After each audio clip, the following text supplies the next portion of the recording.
আপনি কি আফ্রিকার জঙ্গলের এই হাদজা উপজাতির নাম শুনেছেন কখনো? যদি না শুনে থাকেন তাহলে এই ভিডিওটি আপনার জন্য। এবং ভিডিওর লাস্টে আলোচনা করা হবে এই হাদজা উপজাতি এখনো পর্যন্ত কিভাবে আফ্রিকার জঙ্গলে টিকে আছে সেই সম্পর্কে। তাই সম্পূর্ণ ভিডিওটি দেখার অনুরোধ রইল। এবং আপনি যদি আমাদের চ্যানেলের নতুন দর্শক হয়ে থাকেন তাহলে চ্যানেলটি সাবস্ক্রাইব করে আমাদের পাশে থাকবেন।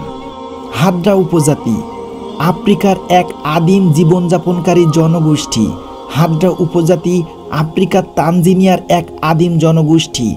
তারা হাজার হাজার বছর ধরে তাদের পূর্বপুরুষদের মতোই একটি শিকারজীবী জীবনযাপন করে আসছে। এই উপজাতির লোকেরা তীর ধনুক ব্যবহার করে শিকার করে থাকেন। গাছের শেকড়, কন্দ এবং বন্যফল সংগ্রহ করে তারা। হাদজা উপজাতি ইতিহাসের খুব পুরনো এবং রহস্যময়। তাদের নিজস্ব লিখিত ইতিহাস না থাকায় তাদের অতীত সম্পর্কে কোনো জ্ঞান আমাদের নেই।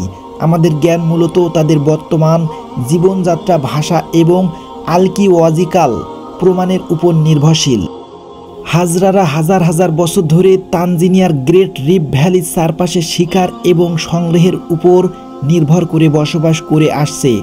তারা আধুনিক মানুষের আগমনে অনেক আগেই এই অঞ্চলে বসবাস করত বলে বিশ্বাস করা হয়। তাদের জীবনযাত্রা প্রায় অপরিবর্তিত থেকে গেছে, যা তাদেরকে মানব ইতিহাসের একটি জীবন্ত জাদুঘর বানিয়েছে।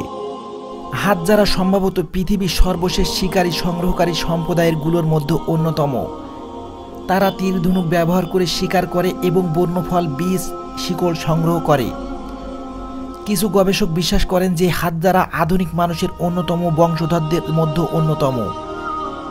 তাদের জিনগত বৈশিষ্ট্য এবং ভাষা অন্যান্য আফ্রিকান জনগোষ্ঠী থেকে আলাদা, যা তাদের একটি অন্যান্য গোষ্ঠী করে তুলেছে।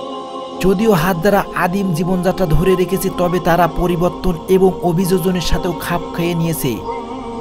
তারা ঘোড়া চালানো শিখেছে এবং কিছু আধুনিক সরঞ্জাম ব্যবহার করে থাকে। আধুনিক জগতের ক্রমবর্ধমান চাপের মুখে হাদজা উপজাতি বিলুপ্তির সংখ্যায় রয়েছে। বন ধ্বংস, শিকারভূমি হ্রাস এবং বিভিন্ন রোগের প্রাদুর্ভাব তাদের বড় হুমকি। তবে কিছু সংস্থা এবং সরকারি উদ্যোগ তাদের সংরক্ষণের জন্য কাজ করছে।